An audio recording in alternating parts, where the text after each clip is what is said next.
Here's another illustration from the Saturday Evening Post. Not a cover this time, it was a spread inside, and it was on the subject of ration boards. Ration boards were part of life in America as in Britain, rationing.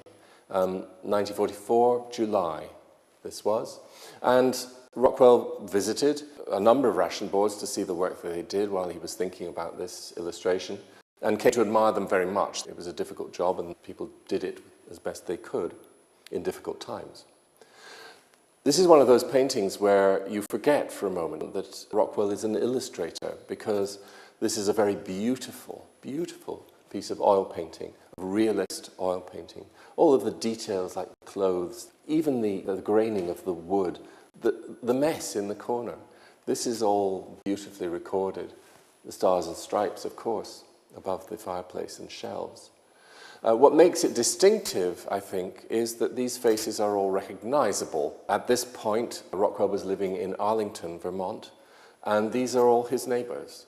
This is what he did. He used his family, his friends, his neighbors, and they all learned to pose very well, and you recognize particular people time and again.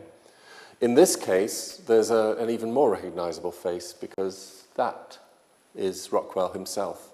He couldn't resist painting himself into the image. And of course, by this date, even by the early 30s, Norman Rockwell was a star, very much like a movie star. He was the reigning illustrator in America.